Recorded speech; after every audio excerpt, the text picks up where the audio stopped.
Hello. So I want to just talk about probably three things because I don't, want to stop and make another video or stop and make another video and stop and make another video or stuff like that. So the first thing I want to talk about is I heard somebody speak about karma. Well, I hear people speak about karma a lot. And sometimes I feel like your own personal experience and what you've seen in the world shows you what karma is and what it isn't, and you start to realize that karma is not what everybody keep trying to say it is. People say, oh, they're going to get their karma, or somebody else is going to get their karma, or if you see something come back on somebody, you see somebody have done somebody else wrong or have done something wrong, and it bounces back on them. They say that's that karma. And so because we might see something happen to one or two people, we think that's just how it's going to be for every time somebody does something. But we see that's not true because look who's ruling. Well, look who ruled the world. They did a lot of bad stuff. And if they're being removed, it's not because of karma. It's not because, their bad deeds are coming back on them. It's because their time is up. Okay? Their time is up. But the thing is, the people, it doesn't matter if you're good or bad or whatever you want to call kind or sweet or whatever, that has nothing to do with whether you join them or not. You join them, and this is something I learned from personal experience, real tough experience that I'm still dealing with. This is why we get into the karma, cause and effect. It's stuff that keeps you heavy. It's the stuff that keeps you heavy. Okay, so there's the truth, and there's lies. There's your ego. There's your ego wanting to hold on to everything that's supposed to be your life experience. Your true self says that I am not these experiences, right? That's what your true self says. But a lot of us haven't been our true self since we were 5 years old, because the minute you're born, you start to become separated from your true self, okay? You start to become separated from your original source, and you get out into the world, and then the world shapes who you are, which is your ego, and you carry all this information, which is a lot of it is false information based on how you grew up, based on the world, based on your experiences, based on traumas, and you feel like that's just how it is, and that you think that's you. And when we constantly identify with all those things and everything we've been through, that's what karma is. And sometimes when we have unresolved type of issues, we keep having the same stuff that comes back in cycles. For example, right? Say if you might have had a mother who was jealous of you or something, a mother who always wanted to sabotage you, or you had a father, or just something happened in your life where something happened to you as a child,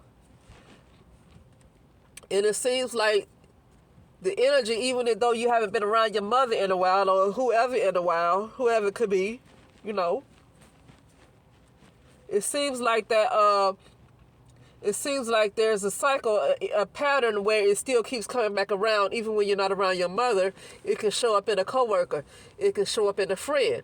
You be like, why this person don't like me? I never did anything to him, and it just keeps showing back up. It keeps showing back up. It keeps showing back up. Okay, because that energy is in a lot of people. And if you, by you having that experience, that is like a energetic type of imprint. I mean, some people might describe it differently. That's fine. But I'm trying to explain it the best way I've learned. That's like an imprint on you, right? And that is like one of the hugest, when something like that happens as a child, especially when you're dealing with a parent, a guardian, or whoever it is, that is the biggest creator of your world as a child, like your mother, your father, but a lot of times it's the mother. So sometimes it's the father plays a big role, but a lot of times the mother really is the biggest influence. And I don't mean that to discredit the father. But you come out the mother's womb, so the mother has a lot of influence, right? So a lot of times the mother figure, because it don't necessarily have to be a mother that gave birth to you, even though that's still a big part of it. Because like my biological mother, I didn't know who she was until I was 26 and I was adopted. So, in a way, both of them shaped my reality until I realized that I don't have to accept how I grew up. Okay, not that I grew up terribly, but the point I'm saying is you don't have to accept the reality that your parents might have created for you based on their own beliefs or their own fears. A lot of times they shape your reality based on their own fears and insecurities. In a lot of cases, when you get parents that are unbalanced, that's unhealthy, even if they're successful. Okay, the woman who raised me, a very successful lady, she was a doctor. So it's not even about her, like, what you want to call ratchet or whatever. Just insecurity, just a lot of unfulfilled stuff going on, jealousy, okay? And they push that on their child. And what happens is it becomes a form of like hate. I hear this from other women, other people too, and I hear this from men too, but mostly ladies. That they, like, it's almost like a competition with them and their mother, even though they're not trying to compete with their mother. Their mothers always find something, so for some reason want to put them down, or it could be their grandmother, or it just could be a mother figure. So it's not, don't have to necessarily be somebody who gave birth to you. And so what it is that right there is a big part of shaping your world, your reality. Your reality is started from there. So it's almost like you have to go through what you call an ego death. Ego death, like, literally mean you unlearn everything that you thought was true about yourself, and you start over and create the life that you say that you want. How somebody else say, you create your own narrative, and not the narrative that your parents wanted to create for you based on their own shortcomings and their own fears, their insecurities, ignorance, whatever it is. You don't have to accept the life they created for you, because they did create you. Whoever it is that had an influence in your life growing up, that was the biggest creator of your reality. That was like one of the first things. And then your reality is created from going to school and all these other experiences in life, but a lot of it is going to be from home, from growing up, and from whoever is a parental figure.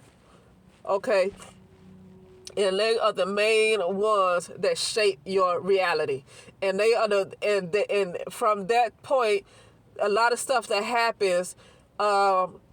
It goes back to that experience as a child. Even as 40 and 50 years old, if you still have that imprint where they shaped your reality, because they shaped your reality. Okay, they shaped it. Okay, and if you don't unlearn it, you can be 50 and 60 and still that from that time of childhood is still interfering in your reality as a 60-something-year-old. Okay, so that's the karma right there. That's the karma, because that's like the cause and effect. That's still an imprint, that they left a big imprint on your life. Okay, especially if it's traumas or whatever it is, it's like a big imprint that's left on your life, and it seems like the same thing keeps coming back in cycles. You might feel like you're getting rest for a year, maybe a few months. You might feel peace, maybe even a couple of years. You might feel peace, and all of a sudden it comes back again. Why? Because it's been unresolved. There is something that has been unresolved. It has not been transmuted, whatever you want to call it. And so it keeps coming back around. That's why it's good to face fear. That's why it's good to face depression. See, what it is, I feel like people are ashamed when they go through things like depression, anxiety, and fear. Well, you know what? I'm going to say I struggle with depression. I'm going to say I struggle with anxiety, because the problem is people want to act like they're so perfect, and that's why they deal with karma. Because people only want to focus on, and this coming from the light worker community, but the Christianity community and whatever religious communities. They always want to focus on what's comfortable, what make you feel good, the good light stuff. Well, yeah, that's the light stuff like joy and gratitude. And yeah, I do. But see, I concentrate a great deal on that. But you know what I need to do, though? I need to concentrate a great deal on depression. But I don't need to concentrate a great deal on depression just to, like, be consumed. Like, oh, I'm depressed. Not that kind of be focused on it. I need to be focused on getting a better understanding of where it comes from and get a better understanding of the root cause. Because trying to put your mind on something else is not going to make something as big as depression go away, especially if it's something that happened as a child. Now, for me, depression is I spoke about my childhood before, about esoteric things, like it's beyond trauma. It's like metaphysical. And I hate that word though, so I'm gonna say spiritual type of trauma that happened, where I had a family that was involved in, I'm gonna say, spiritual things. Okay, so that's so when some people mess with your soul, because that's what they did, they mess with your soul. They want to mess with your DNA, I'll just say that, to do spiritual things. Well, especially when it's your mother who, you know, of course, she raising you, she has access to a lot of your DNA, right? And if she does things and you don't realize she does it until you're grown, that can cause a lot of damage, okay? That causes a lot of damage. You trying to figure out what's wrong with you, what's wrong with your head, what's wrong with you. Because in this case with me, I had a mother who put all her problems on me in addition to doing spiritual stuff. Okay, so I took on all her problems, which I'm going to give it right back to her, and she can just be buried in her issues. She can be buried. And I'm going to leave it there. She can just go in and be buried. I can't take her shit for her. I'm not going to take her crap for her. And she still hasn't gotten better anyway. Okay? Even if she was a successful, you know, person. As a career, she was very successful. That has nothing to do with spiritual growth. Okay? That has nothing to do with spiritual growth. So that's the karma right there, from my experience. It's not, oh, you did something bad and it's going to come back on you, because if that was the case, billionaires should not, it's like the rules weren't made for billionaires. They get to be involved in all kind of sex rings and child trafficking and organ harvesting or whatever they want to do. And they get other low people to do their dirty work for them so they don't get their hands dirty, I guess. But I don't know how they're not getting their hands dirty if they still involved. Maybe their physical hands might not be dirty, but they getting their hands dirty. Okay? And, but nothing seems to come back on them because the rules of society is made for like a lower class. It's not made for them. So they're not going to prison because the rules are not made for them. They're not even taxed. Okay? That lets you know that they are of a different class. It's almost like if you are this class right here, you murder whoever the hell you want to murder and you ain't going to prison. That's the kind of class they in. It ain't no karma. And they don't feel like they're doing anything wrong, so they don't hold on to anything. None of that stuff is attached to them. Now, if the person who they have wronged or the children they have wronged, if they have a family and they have, I guess, what you call ancestors,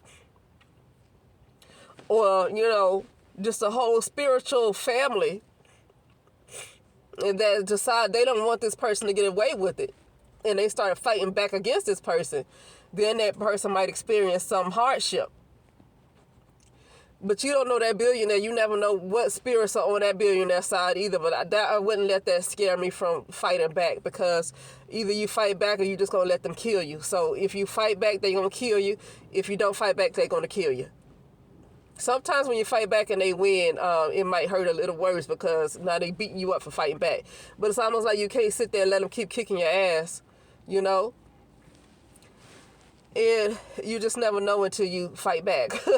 But a lot of these billionaires get away with what they do because a lot of times the people that they have wronged, they're not spiritually doing anything to try to get justice. They try to go through the justice system, and the judges are never going to be fair. They're never going to be fair. You cannot go through the justice system. I'm going to say this. It has to be spiritual. There's no way or other way around it. It has to, the justice in that case just has to be spiritual.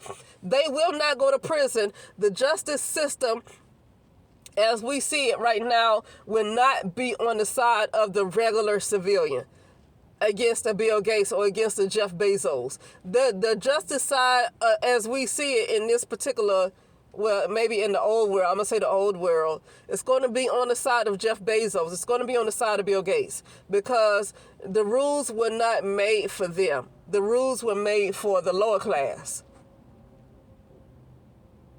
Okay? So they murder whoever they want to. They have sex with whoever they want to. They rape whoever they want to. They kidnap whoever they want to. Karma's not coming back on them.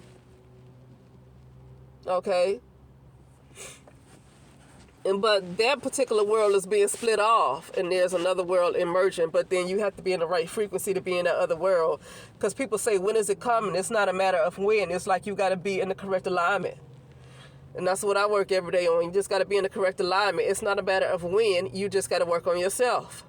And when you work on yourself and you get rid of your old self, then you're in a new earth. It's not about like a physical place. It's really about you.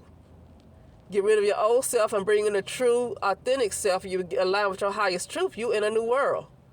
And then your reality will change around you too. And you get to see you have more control. Okay, it's almost like, well, for me, I'll be more confident and have authority. I say it like that. I will have more authority over the things that come into my space. Instead of just being as this ego where people just get to mess with you and you have to keep fighting back at their level. Either you win or you lose. Well, I'm going to allow my highest truth, because even as a little ego, I never liked injustice. Like, I hated injustice, even as a little ego. Okay? But you fighting back and forth with them, and it's like justice is going to be sometimes it might be on their side and it might not be on their side, because they're not of that upper class like a Bill Gates. So some of the things they do, they might just go to prison for it because, okay, see, and so then we're like, oh, they got that karma. No, they're just in the class where they're going to go to prison like everybody else. It's really about class. And sometimes when they might be initiated into a particular organization, even if they're not of an upper class, if they initiate into an organization where they're protected, they still can almost do whatever they want to do and nothing happens to them. As long as they don't mess with somebody who has more of a rank than they do. Okay? So, anyway, yeah, so that's about what I want to say about that. Now, that's karma. I want to talk about this. I talked about this before. About how people who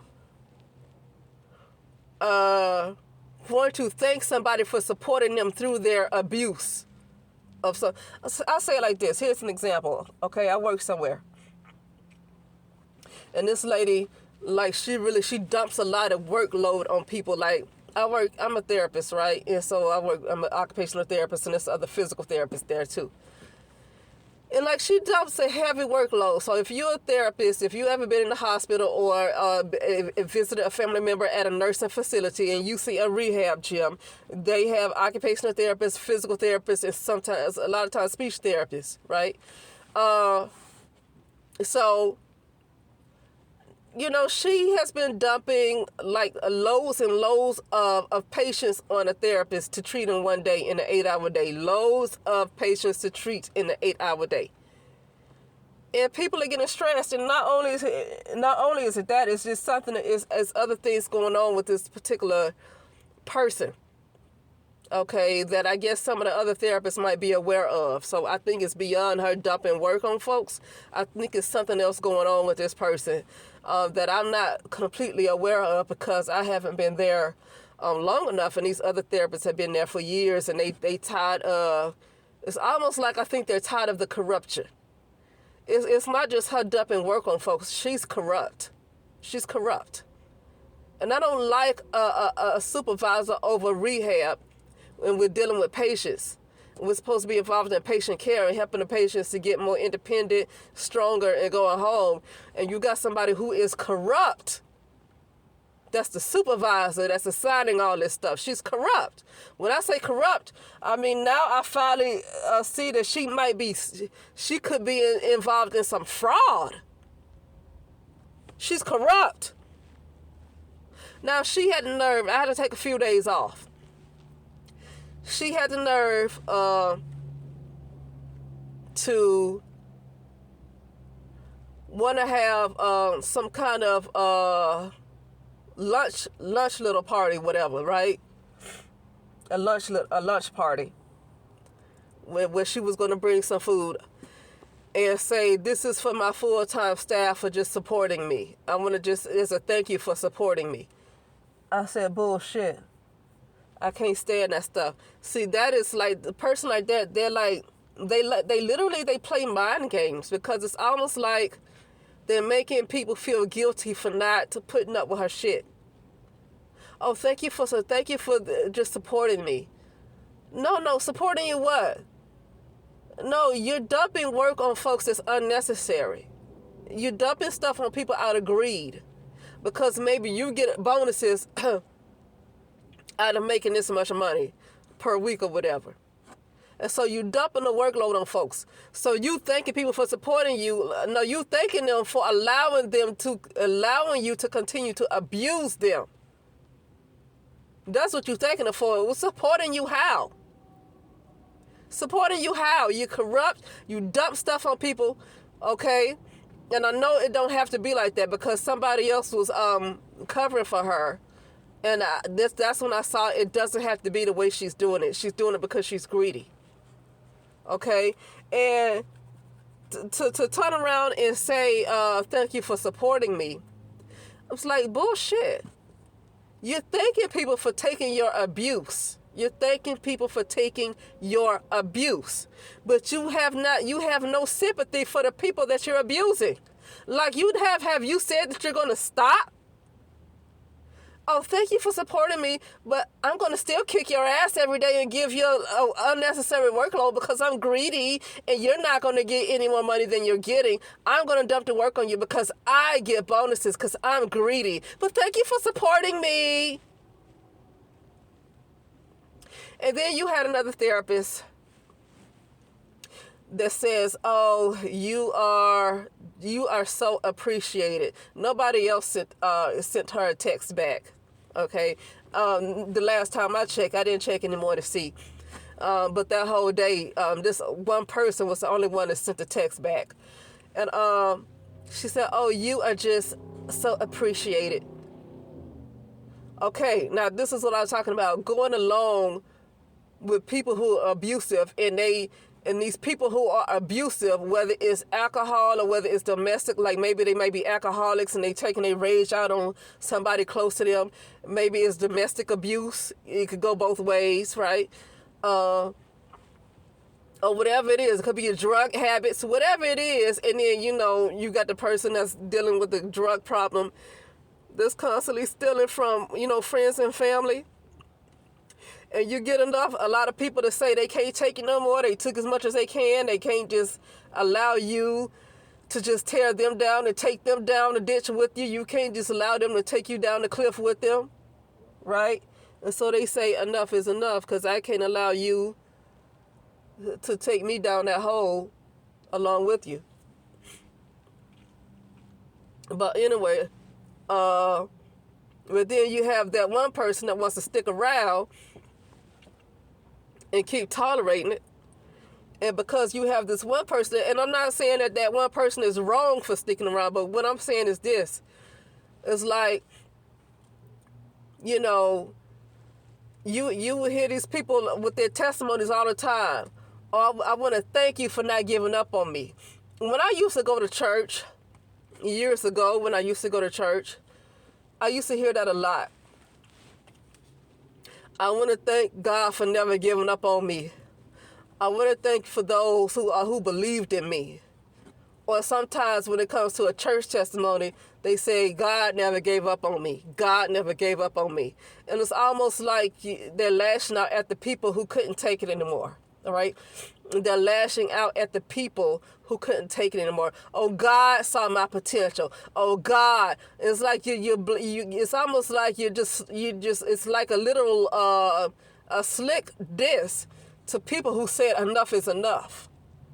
Okay? Even if you were going through some things, people can only take so much, and I get that. People can only take so much because they got shit going on themselves. They got personal shit going on themselves. They can't take your baggage. So when I'm saying this example of the supervisor is, People can't take her baggage. She's literally dumping her baggage on folks when she give them that kind of work. It's unnecessary what she's doing. She's doing what she's doing out of greed.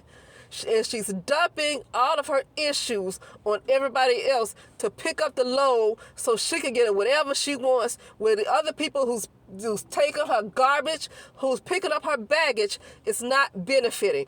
And on top of that, there's a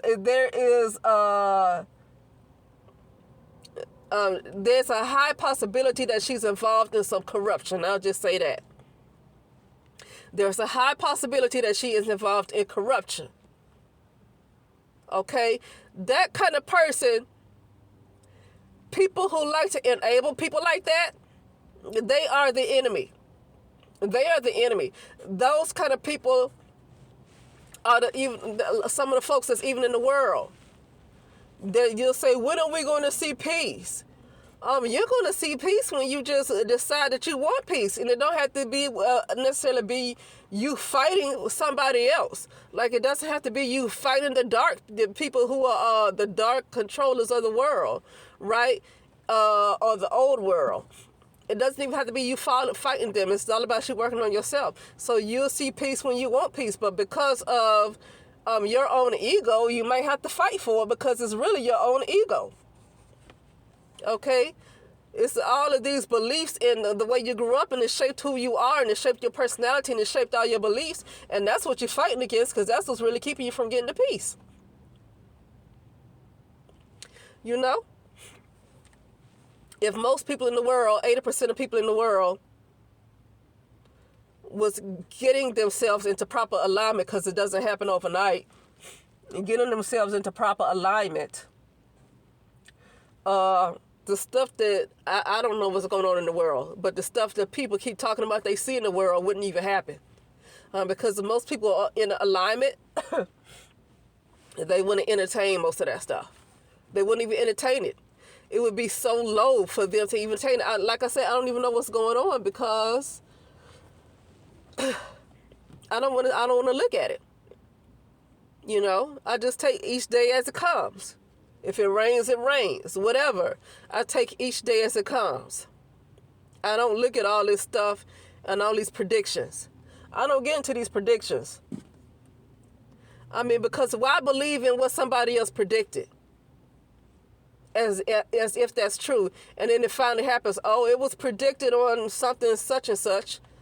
Well, it don't have to fall like that, though. That's not how it has to always go. Now, I'll say this. When the mother predicts something, the ultimate creator, it's probably going to be hard to change it because when you get out of alignment with the mother and you get into what we call a false matrix like we're in right now because we've gotten out of alignment with the great mother,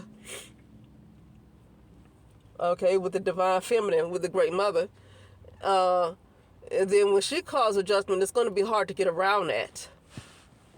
Okay, because that's the ultimate creator. Okay, that's the supreme being.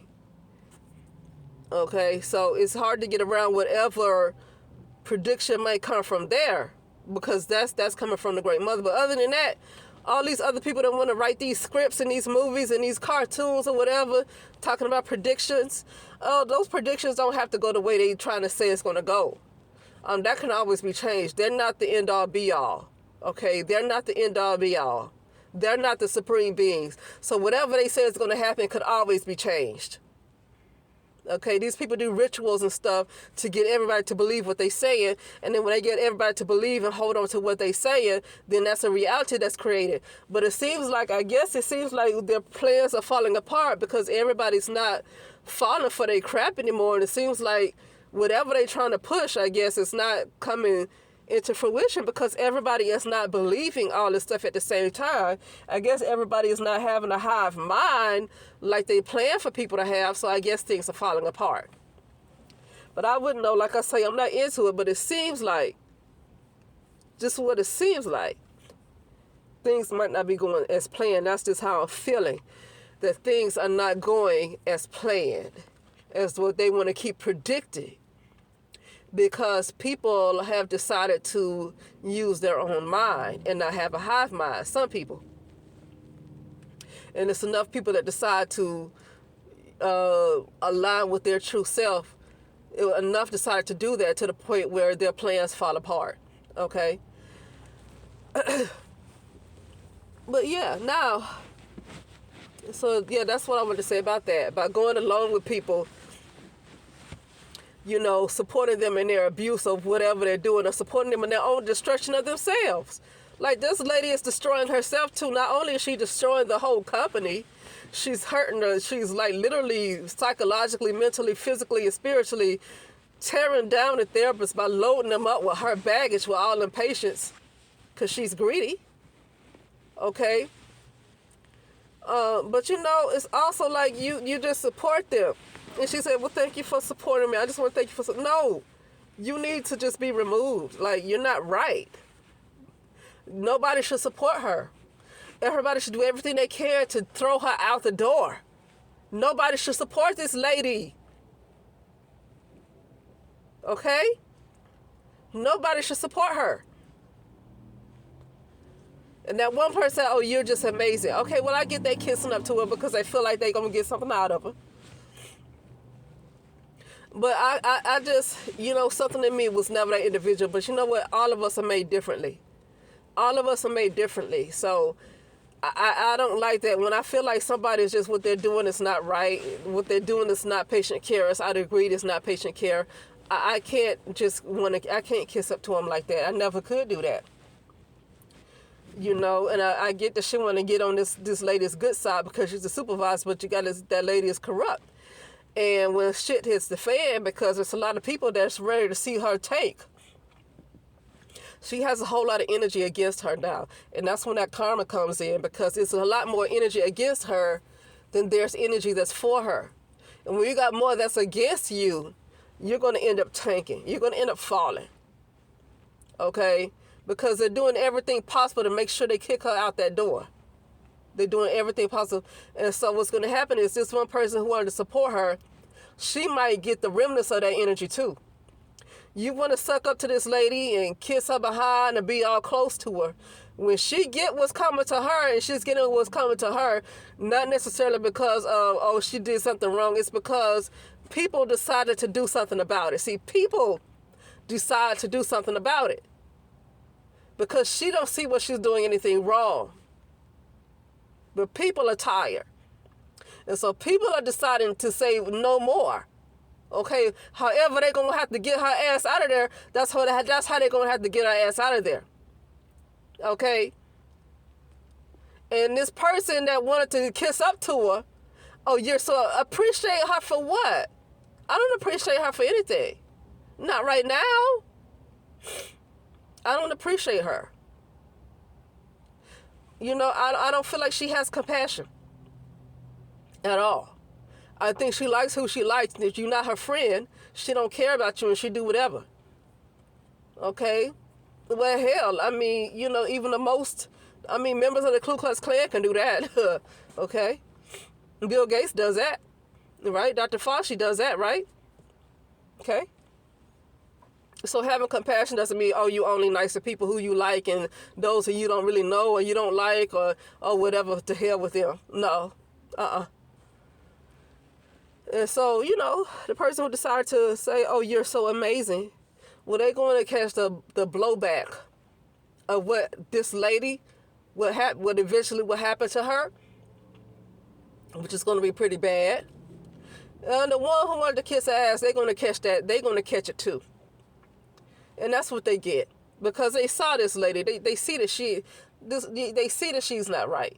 But because this lady, I guess, is showing some kind of favoritism to her, she wants to kiss up and say you're so appreciated because she's showing favoritism to her. Never mind if she's abusing everybody else. Okay? And she's going to catch it. Okay? And the last thing, this is not a big deal, but you know, I hear people talk about a lot of these black countries around the world, right? These countries is populated by, you know, brown people around the world, and they're always considered third world. They're always considered third world. They're considered poor. But see, they're poor compared to, you know, these other, they're poor compared to places like United States, certain parts of the United States. And these are called the developed nations in other areas, right? They're called the developed nations. But see, here's the thing what I think is missing. Before this new system of what you would call capitalism or whatever came into play, or even before, I'm going to say before Europeans took over, right? What did those brown nations, those countries that's filled by brown people, what was it like before? Did they have all those buildings like that before? What did it look like before? Because I think before, I guess what you would call white supremacy, I guess, which I don't think white supremacy is just about white people, but, before this certain group of people have taken over, a lot of those lands that we see that's populated by brown people, that's kind of how it looked. Okay, it wasn't all fancy, because a lot of brown people have always been more into nature.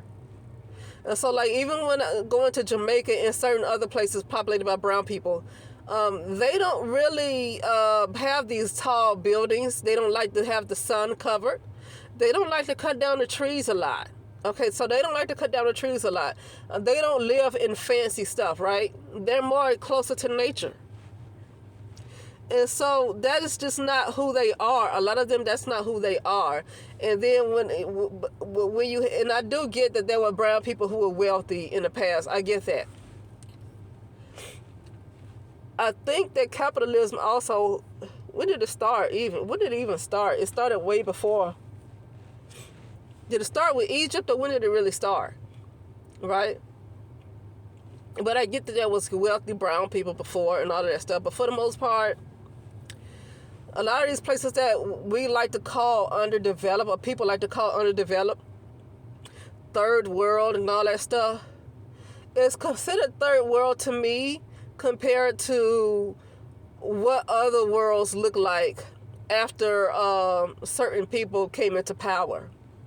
Certain people came into power and brought in capitalism, okay, and classism, okay, and cut down all the trees and put up all these houses and buildings and all this stuff, okay, and it looks like more of a first world compared to other places that they don't have all that stuff. They're not into like a lot of materialism and stuff like that. They're more into nature. They're not into buying a lot of, it's like they don't need a lot. And so sometimes they are considered of the lower class, of the poor, okay? It's almost like the entities that ran that system, it's like they need to put people into classes.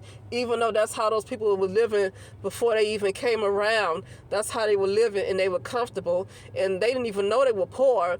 A lot of these people didn't know they were poor until capitalism, until all this classism came into place. They didn't even know they were poor, okay, because a lot of them pretty much lived the same, okay. A lot of them were into nature, so they didn't realize they were poor until another group of people came in that wanted to run the world, and they brought all this stuff in, this new system, okay. And also in those what you call underdeveloped nations, a lot of these people, of a different tribe, let me say it like this, which you would call Europeans, but it's not just Europeans. Sometimes it could be Asians, whoever it is. They go into some of these lands that's considered underdeveloped, and they continue to take the spoils. They continue to rape those areas, okay? So they go in those areas and they continue to take and take and take from it, okay? So anyway, yeah, It's almost like you can be by yourself your whole life and you don't even know that anything is wrong with you until you get around somebody else. And like, oh goodness, that's why I don't like Facebook. That's why I don't stay on social media a lot, because it gets you into looking into somebody else's life. And then when you look into somebody else's life, it makes some people feel like their life is not enough, like they're not doing enough, like they need to be doing something else, like they need to be more successful, like they need to lose some weight, or they need to be in a relationship. It's always like you don't know that there's anything wrong with your life, which is not. You don't know that there's anything wrong with your life until you look into till somebody else decide to keep sharing their life. And then if you feel inadequate in any way, if you're not fulfilled in yourself in any way, then you'll start looking into their life. When I say you, I'm speaking in general. You'll start looking into their life and feeling unfulfilled, like you need to do something else, like something is missing, like you need to be married, or like, you need another career, or whatever. Or you need to take some dance lessons, or whatever you see these folks doing, or singing lessons. Whatever it is that you see these folks doing. And you feel like you need to be starting, you need to start doing it because so many other people are doing the same thing. So yeah, but anyway, that's it. Now I'll talk later.